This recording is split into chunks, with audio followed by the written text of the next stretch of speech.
Catherine Steeves is the Vice Provost and Chief Librarian at Western University. Contemporary Canadian literature fills the shelves of her personal library and is where her reading passion lies. She is thrilled to host today's conversation with Nadia Bozak and to have an opportunity to explore, along with the audience, what lies behind this talent. Her career in academic libraries reaches from Cape Breton, Nova Scotia, to Edmonton, Alberta. Prior to her appointment at Western, she was the Deputy Chief Information Officer and Associate Chief Librarian at the University of Guelph. She completed an interdisciplinary undergraduate degree at McGill University and Master's of Library Science degree at Western. So it's wonderful to have you back at Western. I'm going to turn things over to you. Please welcome Catherine Steeves.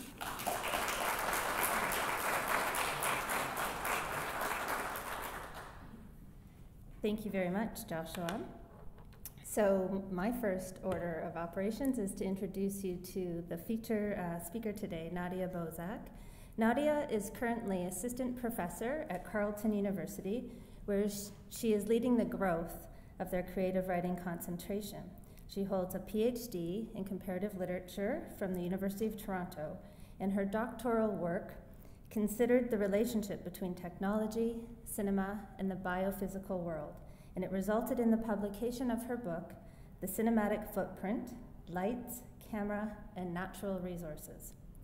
She has also written 2 novels, Orphan Love and El Nino, the first 2 parts of her Border Trilogy, and today she'll be reading to us from her latest novel and short stories entitled 13 Shells. 13 Shells is a book that tells the coming-of-age story of a girl named Shell throughout the late 70s and the 80s. Through these stories, we are treated to slices of her life from the ages of 5 to 18, and we witness everything through Shell's eyes. And this is the essence of the book, because you see, Shell herself is keenly aware that her house is full of things that she is not supposed to see or notice. It is a compelling book that affects me in 2 ways. First, it takes me back to my own experiences of my family and life, having grown up through the same time period. And secondly, as a mother and as a wife, it has opened my eyes to the perspectives of our children and to their acute powers of observation and insight as they grow and develop into young adults. I finished the book feeling that in some ways, my 2 sons may know me better than I know myself, and in other ways, they may not know me at all. So, without further ado, we will get to the main event and begin our conversation with this incredible talent. I will start by asking Nadia to read a selection from 13 Shells for us, but do not fear, we've reserved a lot of time for conversation with you and questions from the audience. So please, feel free to take the podium.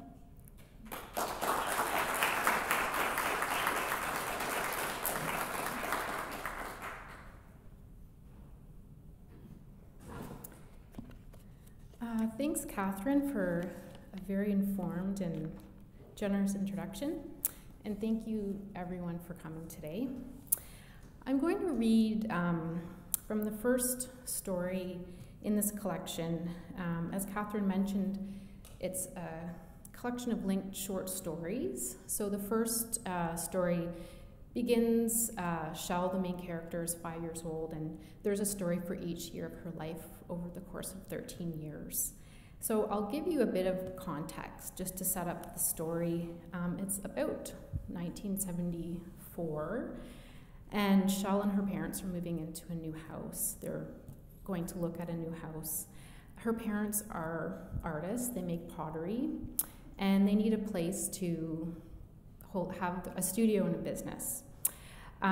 So without giving away any more information, Shell and her parents are looking at this house that's owned by a man that Shell calls Shark Nose because she identifies with the shape of his nose, and he is a foster father to several young boys.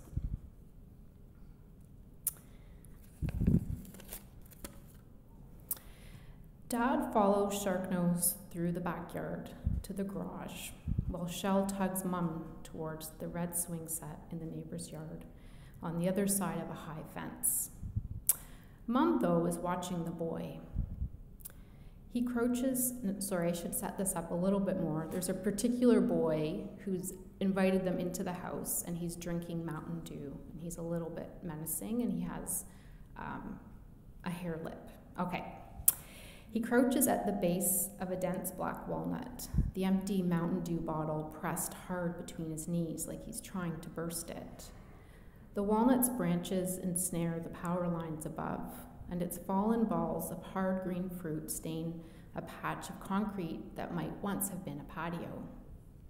Shell follows his eyes, which are on Dad and Sharpnose as they near the garage.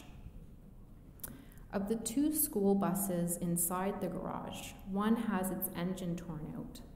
Silver tools and blackened rags, drink cans litter the concrete floor, and a picture of an orange lady in a bathing suit hangs beside a dull stainless steel sink. Dad hitches up his jeans and disappears into the brush that grows thick between the garage and the neighbor's stretch of chain link. A fit of barking erupts. Mom almost breaks Shell's fingers. She squeezes so hard. Ever since a needle-nosed mutt chased them all the way up their street and clamped its jaws on Mom's bell-bottoms, Mom carries a thick wooden chair leg in her bike basket. Behind the garage, Dad whistles sharp enough to split ice. The dogs go quiet. When Dad comes back out, there are leaves in his beard, and bright beads of garnet squeeze through a scratch along his forearm. Imagine the garden I could put in here, he whispers, holding in his smile. Dad asks to see the roof. Sharpnose calls to the boy, who shoves the pop bottle into the back pocket of his loose jeans. They carry a ladder from the garage like it's a coffin. Shell counts his ribs, 4, that show through the boy's gaping armhole. Dad jams the ladder into the ground before he climbs it, ducking low sweeps of walnut branch. Mom and Sharpnose squint up into a bright ball of western sun. The boy is gone. Though Shell feels the pull of the swing set through the fence, she stays near Mom. Shingles are new, Sharpnose calls to Dad, hooking his thumbs into his pockets. Me and the boys laid them not a year ago. Dad lifts his glasses and peers down into the tin chimney. He pencils something in his notebook, then crouches down and scans the east trough. Behind Shell, there is a soft belch. A shadow cools her back. There's all kinds of junk buried back here, the boy says. He was hiding under the low bush behind Mum, a cloud of red blossoms. It must be his lip that wets his words with slur. Here in the dirt, he says, under where we're standing, you'll see. The touch of his finger on Shell's bare arm is warm and firm. Just as Shell and Mom turn around, he pulls back his arm and tosses away his pop bottle. It twirls bottom over top and lands with a thud in the tall grass among the fallen walnuts. Shell waits for it to break, yearns for it, but the sound does not come. Up on the peak of the roof, the sun blanks Dad's heavy glasses. Hey fella, he hollers, pick up that bottle. The boy squints up at Dad. Go on. Dad's voice is sharp. His beard juts as he points to where the bottle landed. Can't litter like that. Shell mouths the word litterbug so only she can hear.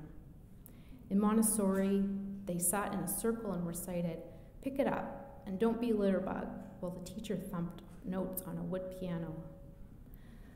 The boy shrugs. Above them, Dad widens his stance. Then he makes for the ladder. You heard the man, Sharpnose shouts at the boy. On with it. Bowing his head, the boy walks the yard, scanning for the bottle. A red flush crawls up the back of his neck into the jagged edge of his hairline. His sneakers crunch the dry grass, and then there is a too long sigh as he bends over. I'll end there.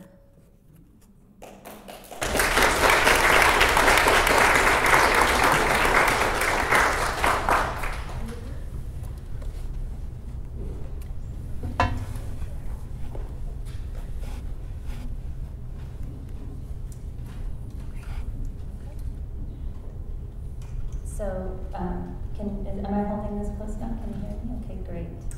So this is the fun part of the session here, where we get to enter into a conversation. First, though, I think picking up from the reading, I'd like to ask you a question, Nadia, about the boy with the hair lip, because he features in the story again. And I think there are echoes of him in other stories as well. So where did the inspiration for the boy come from, and what did he signify? Okay, is this on? Is it? No, it's not. Okay. Some of the stories are based on childhood memories, and I remember being very small and going to look at a house with my parents, and I remember that the house was occupied by these foster boys, these foster children, and I remember very well this little boy standing on the porch drinking pop and out of a bottle. And in our house, we were really forbidden to have anything like pop. So I was really transfixed with this boy and the pop. And that's sort of the spark for that story. The boy didn't have any kind of hair lip. I gave him that, I suppose, as a way to enhance the way that a little girl might find him kind of menacing. And then because he appears later on, the reader is able to immediately recognize, based on that trait, the physical trait, that it's the same boy, and the reader comes to the realization sort of at the same time as Shell, so the reader is sort of privy to that information. Yeah. Thank you.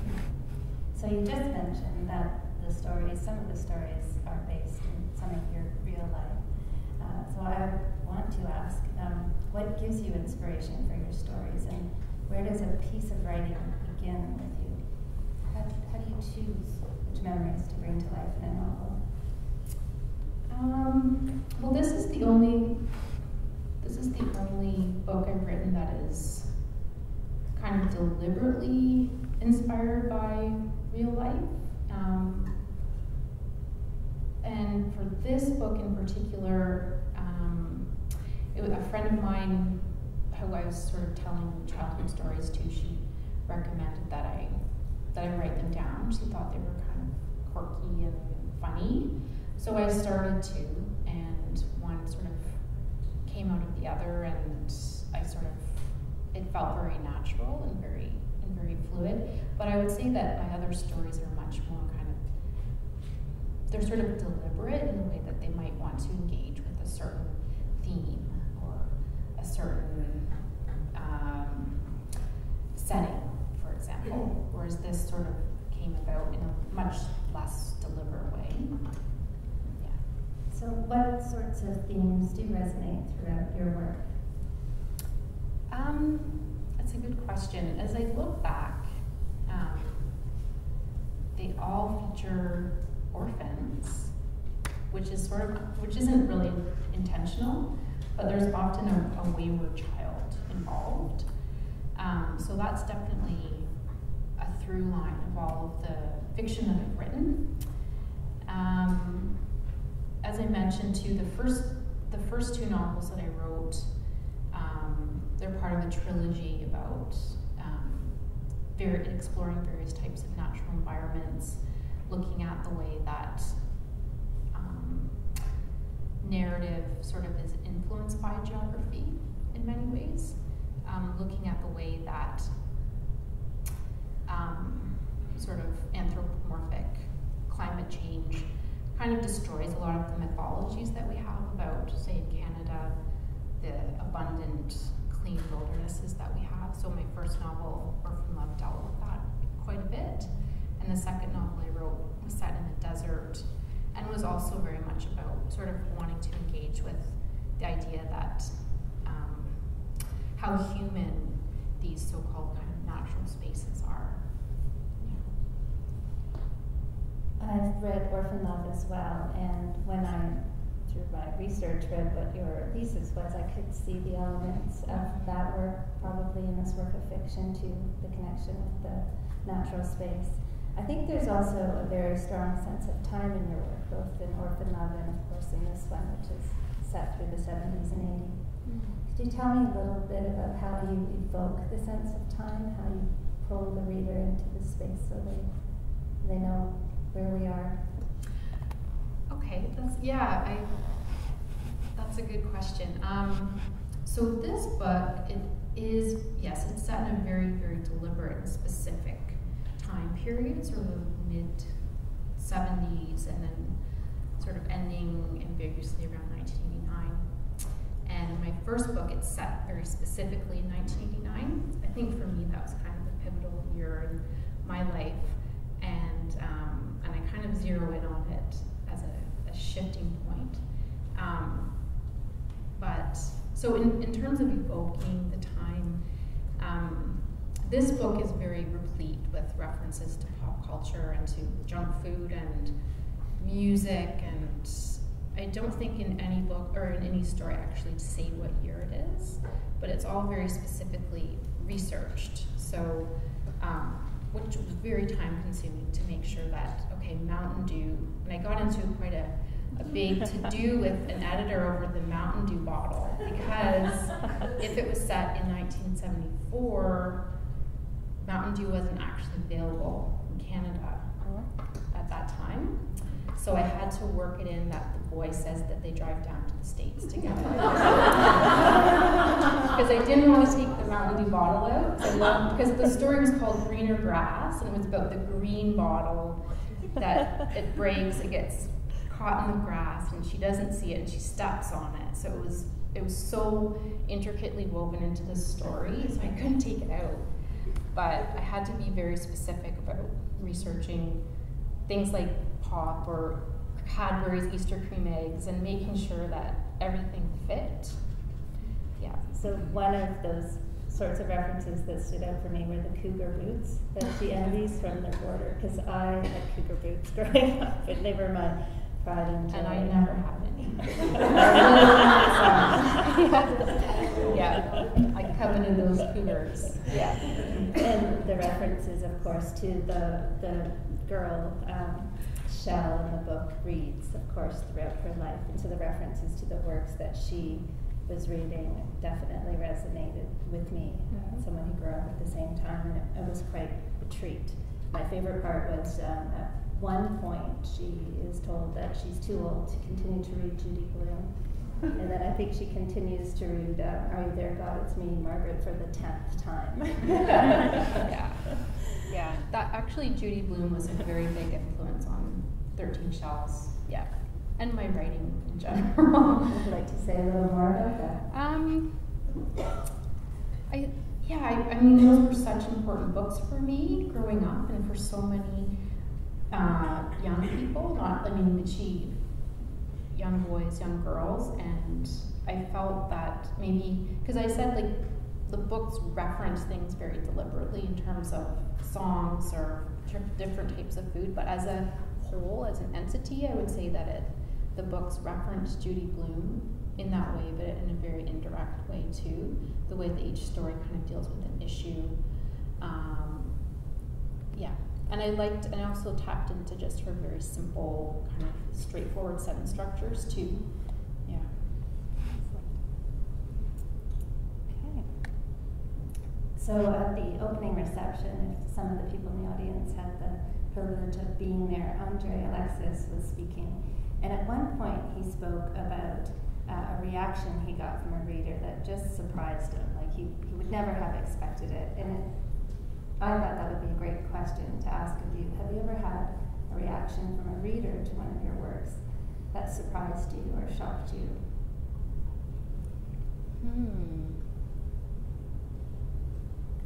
In a bad way? I think it could be in a good way or a bad way. Just surprising. You know, I think, in a way, for me, I would have to answer that by saying that whenever a book comes out, it's just you publish the book and it's so scary, and you think that everyone is going to find fault in it and mistakes and tear it to shreds, and I mean, it's not a very healthy attitude, I guess, but you just kind of come to expect it. And so I guess in a way I've been very happy with the fact that that's been kind of surprising, especially because some of the things that I wrote about, like, you know, when I wrote Orphan Love, it's a story about a young white girl and an Ojibwe boy who go on this canoe trip, and I was really worried that I would be kind of criticized for the way that an Ojibwe person was represented, that I was doing it wrong, and I really braced myself for some kind of pushback that never came. So in a way, I think the surprises have been positive, in the sense that I was always expecting the worst, and nothing like that's happened yet. So. Okay. So maybe we'll switch tacks just a little bit, and I'll ask you a little. I'd like to explore with you how you became a writer. At what point did you know you wanted to write?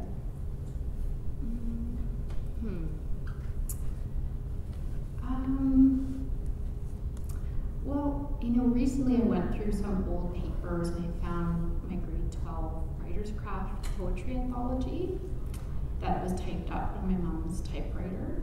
And I read the poems, and they weren't bad, and I took them very seriously. They all sound a little bit like lyrics from The Doors, but I took it very seriously at that time. And I think at that moment, like in those years, I really did want to be a writer, but it was kind of, I wanted to be a poet. You know, I was reading Leonard Cohen, and I was, yeah. And then when I got into university, all of that disappeared. And it wasn't until after I graduated university that I went back to it. Yeah, and then I had the idea for what became Orphan Love, and it was at that moment that I actually made a conscious decision. I'm going to try to write this book. Yeah. So that was probably when I was about 23. Yeah. So who helped you the most when you started in this journey? Once you decided this is what you want to do? Who helped me the most in terms of support or family or? Well, I'm thinking support to become a writer. Yeah, I mean, my as you know from reading 13 Shells, and you mentioned that you saw my dad's painting here, and so what my parents were very supportive of me to choose a creative path, and so I didn't ever doubt that it was possible too, because I grew up in a house where that's what my parents did. So I knew it was possible. So I don't think I ever questioned it or kind of actively sought the support, because it was always there. Just sort of fundamentally, yeah. So you're developing or helping to provide leadership for a creative writing program at Carleton University. So it probably gives you pause to think about what some of the best advice you received as a writer. What advice would you give a new writer? Yeah, it's a good question, because I'm so different from my students, because they're in creative writing courses that I teach many of them, and I didn't take creative writing. I never took creative writing. And I think part of it was I was very shy, and at the time too, it just wasn't that common. I mean, now creative writing in Canada is just, it's really taking off, and people want to study it as an academic discipline.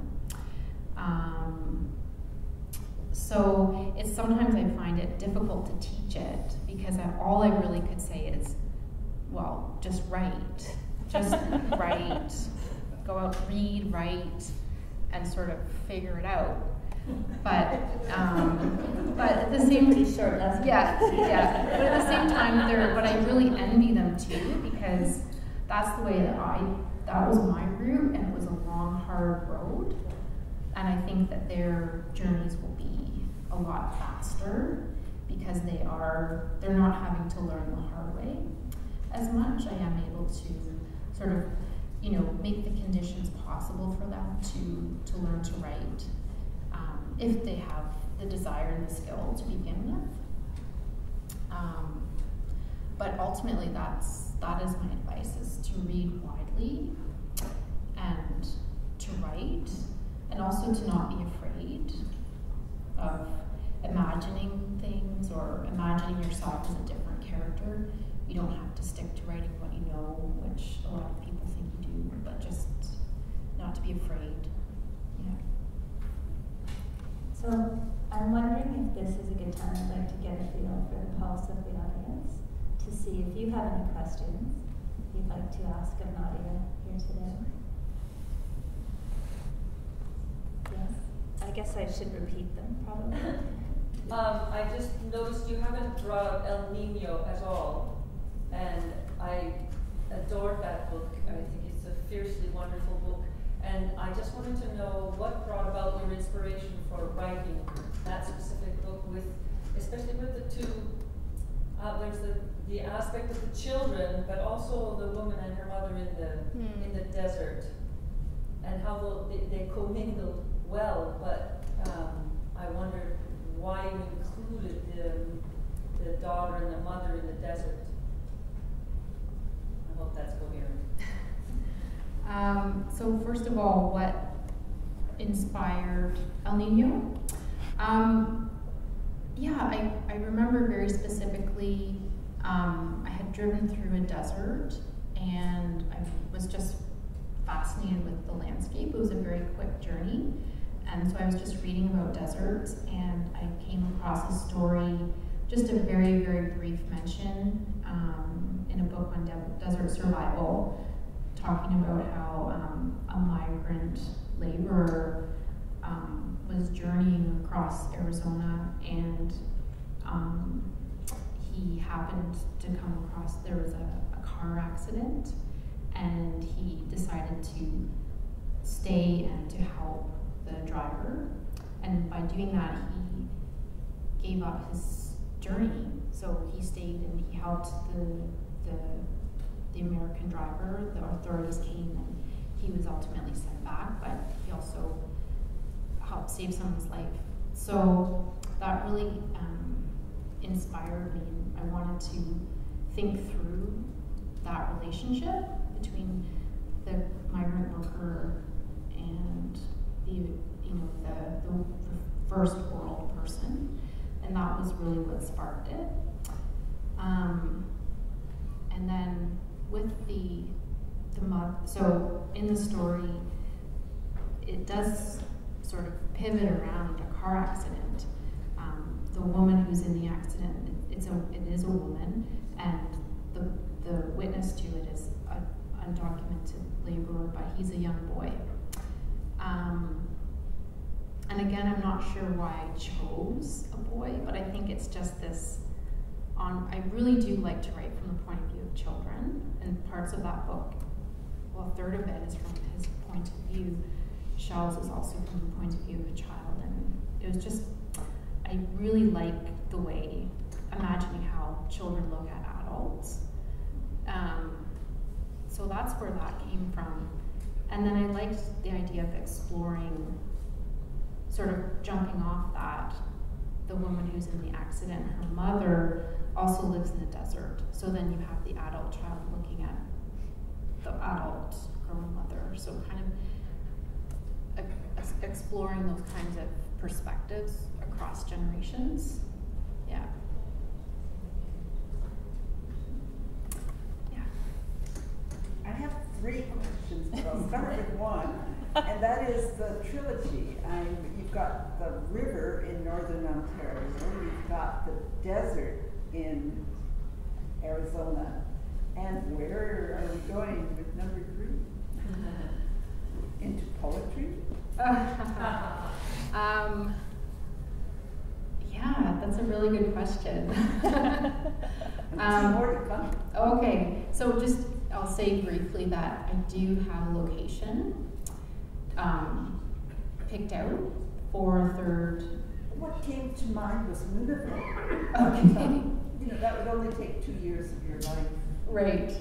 Well, see, so as you mentioned, there's the river, and then there's the desert, and the idea that I have for the third book is exploring a much more aquatic border. So I'm thinking of setting it on an island, or a remote island, and exploring sort of the idea of borders from that point of view, and exploring kind of an island psychology. Yeah, so that's gives you a bit of a hint. Yeah. Do you really have 2 more questions? After everyone Okay. else is finished. Okay. Are there any other questions? In 13 Shells, there's this lovely box where things keep being added. And it struck me that it sort of becomes an anchor. I just wonder if you wanted to talk about this box where Shell keeps adding things. Yeah, the box is, so what happens is that Shell has this, it's a horsehair button box that her mom gives her, and a really big part of the story is in this very first chapter story. They move into a house, and Dad, who's an avid gardener, starts to dig up the yard, and they're constantly kind of excavating, because it was built on a midden, or a backyard, a garbage dump basically.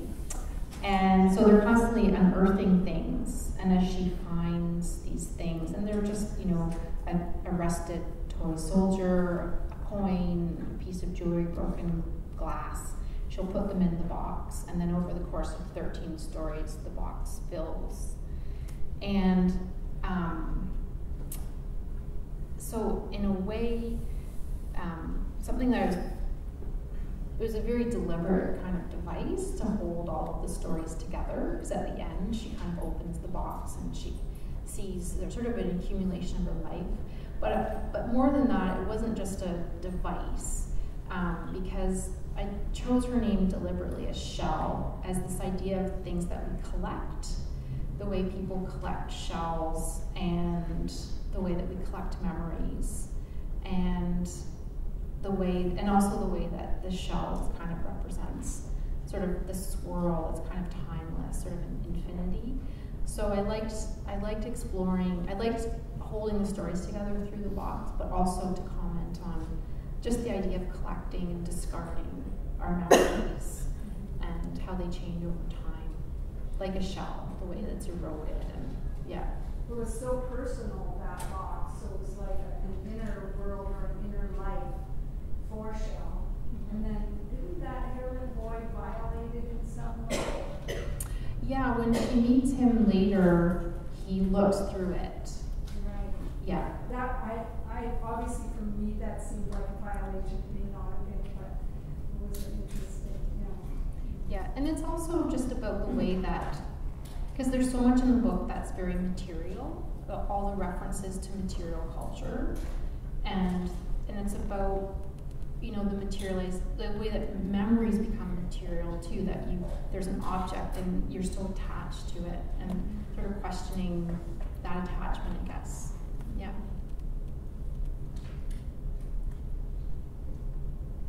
Are you embracing yourself or embracing the fact of having a daughter who is going to reflect back on you? Is that embracing or an embracing of the generational continuity?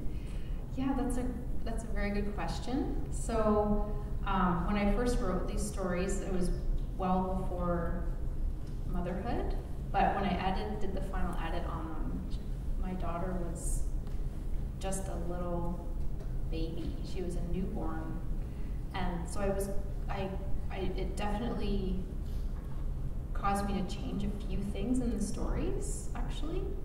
Suddenly I understood from a very different perspective, from the parents' perspective. But yeah, I feel that now I feel that it's time to write from a parent's point of view, which I've never done before. Yeah. You have the experience, so you're embracing. I'm embracing, yeah. The third comment comes directly from that, really. It's the borderline between memoir and fiction, and how you chose form, or how the form chose you, in terms of the freedom that the short story would give you, rather than sticking to a memoir.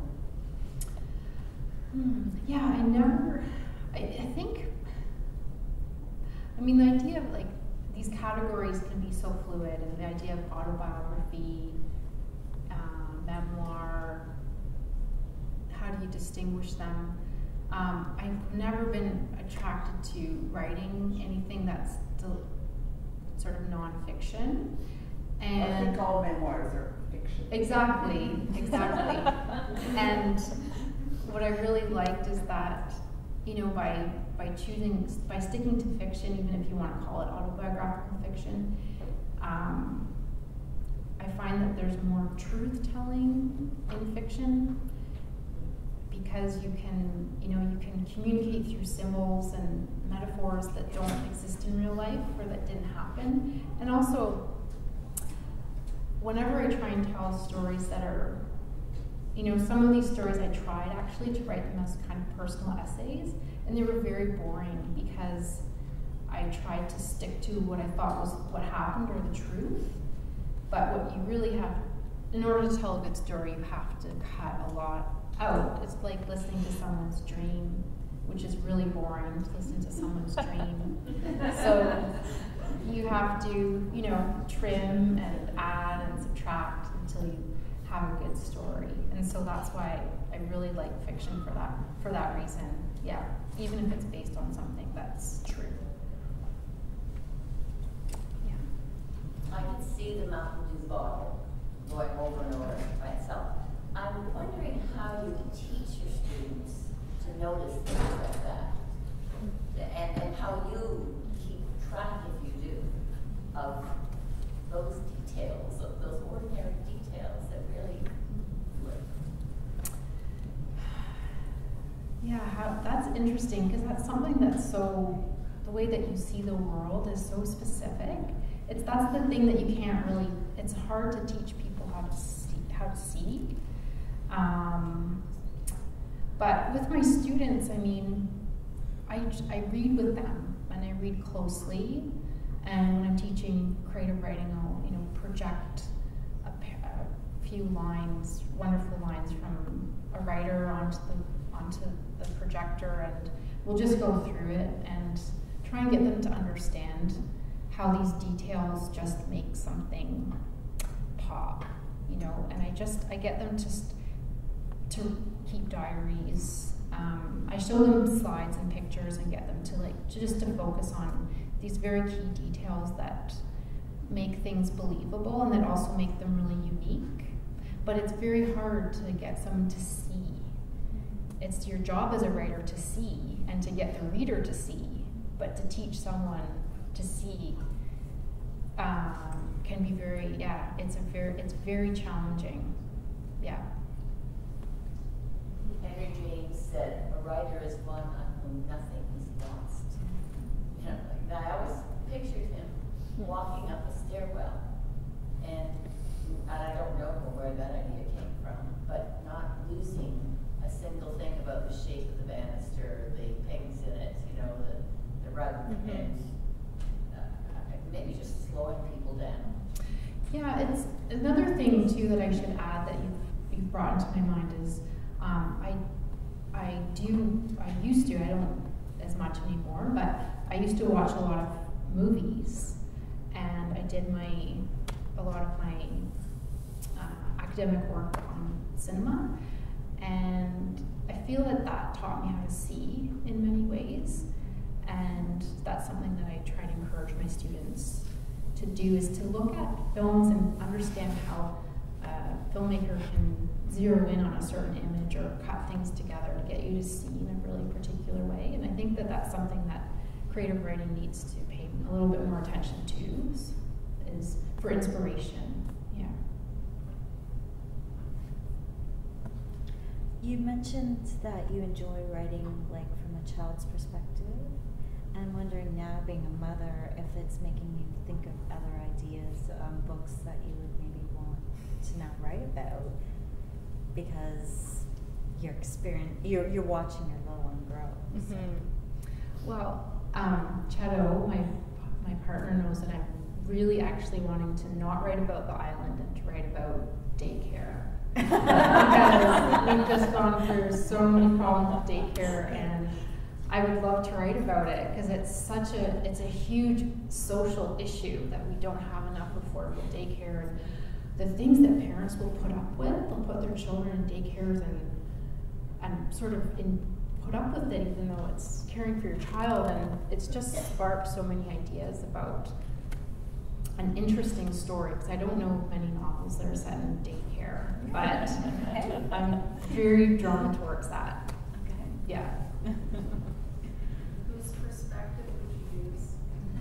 That's a really good question. It might have to shift between children and adults. Yeah, I think it would have to shift. Yeah. Could you comment on the use of language when you're writing younger characters? How you select the language for those characters so that it's appropriate for their ages? Mm-hmm. Yeah, that's a really good question.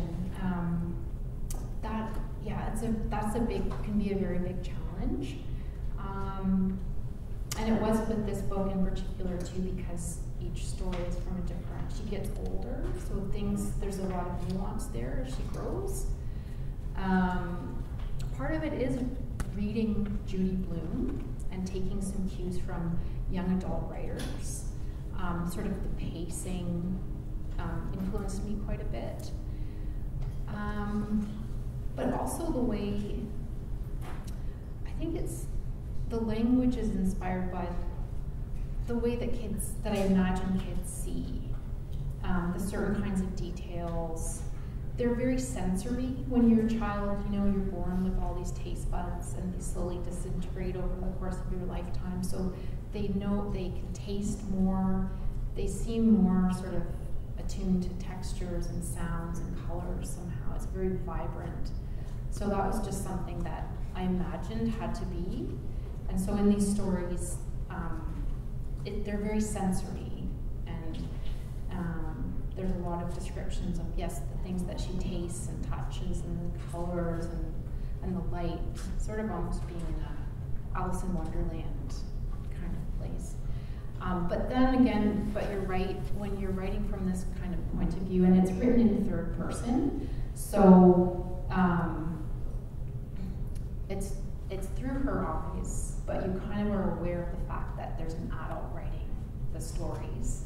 So you do have to be very careful about choosing words that are, as you said, appropriate to a child, to not use big words and complicated ideas. It's just how did a child see this, and what words are in a child's vocabulary, but at the same time to balance that out with the fact that it is an adult narrator writing it. So it is a very nuanced balance. Yeah. What writers or films inspired you related to 13 Shells? Besides Judy Blume. Besides Judy Blume. One writer who I really adore, and who made me realize how possible it was to write from the point of view of a child, is a writer named Sandra Cisneros, who wrote a really beautiful book called The House on Mango Street. And she is a Chicano woman, and she wrote about being a little girl in Chicago in probably, I think the book was published in the 80s. So it was maybe set in the 60s in Chicago, and it's a collection of vignettes. It's just these very, very short little snapshots of her life. And reading those stories just, it made me see how interesting it could be to write from the point of view of a girl. And it also gave me sort of inspiration in terms of how to use language to capture that voice, the voice of a young person. That the character in the narrator in that book, The House on Mango Street, Esperanza, it's told from her first person point of view, so it has a much more kind of childish sound to it. But I highly recommend that book. Yeah, so that's one of them. I have a question about time. When I was reading El Nino, the timeline jumps around a lot. And at first I found that difficult because it made me work harder. Once I did start paying more attention, I realized what a smart tool it was to tell the story. And I wondered why you chose that, or at what point did you do that right from the start? And you were going to kind of jump around in the timeline, or how did that happen and why? Yeah, that's a really good question, and it goes back to this idea that I watch a lot of movies. And when I started to write El Niño, I actually was writing it as a movie script, as a screenplay where that sort of fast editing is much more allowable because it's all visual. And then I imagined, so I tried to write that into a novel form. And then because, and I'm not sure how, because I know that it's difficult and it was very, very hard to write.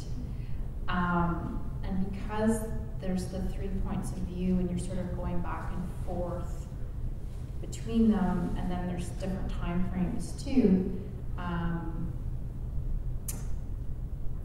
was really determined to tell the story from different points of view and to give each one the same amount of space and time. And so that determination sort of made me select that kind of pattern for the timelines to unfold. So that's, I hope that answers your question, but it was very much a sort of a cinematic gesture, yeah. Any more questions? Yeah, I have a question. In terms of fact and fiction, I wonder if you could confirm that what your dad did to Squirrel was totally fictional.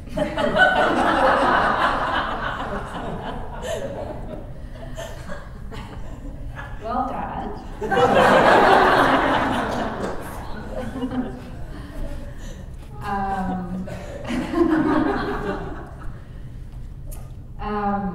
Well, we know what we did to the squirrel.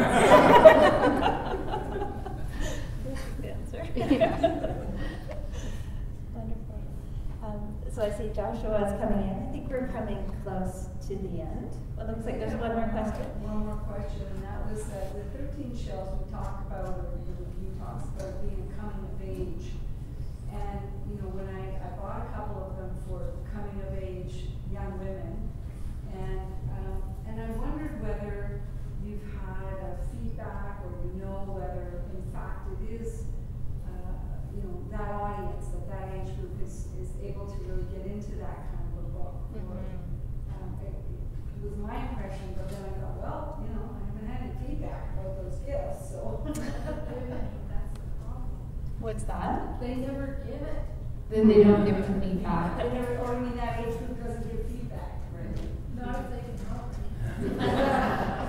Yeah, it's a good question, because when I was writing the stories, I really did want them to be accessible to different age groups. So there's nothing in the books that are, there's very little in terms of, swearing and, violence, things like this that might deter younger readers. But part of it has to do with marketing too, the way that the books are being marketed to an older, like sort of 20 plus readership. So I haven't had any feedback from anyone, younger than that sort of 20 plus category. Yeah. So I think we need to wrap up, but there's just one more thing I would like to share. Nadia knows that one of my favorite chapters in the book is Left Luggage, and it relates to the questions we had about motherhood and perspective. And this is when the mother goes on vacation with her daughter, and she's now a young woman, and they're going to do Florida on a budget. And everything goes wrong, including the lost luggage, until this one beautiful afternoon when they go to the beach and they find a prize, a very rare shell, a Juno. And they get back to the apartment and back to reality, and things start to slide again in terms of the feeling of the vacation. And Shell says to her mother, that shell, now that it's dry, is just like a rock. It doesn't mean anything to Shell anymore. And her mother says, this one is different. It is beautiful wherever it goes. And it all depends on how you look at it. It's not a shell now, it's a memory. And I thought that was just beautiful, and hopefully a nice way to conclude our session today. So thank you very much for writing these novels and for your time. It's been a pleasure to meet you. Thank you, Catherine.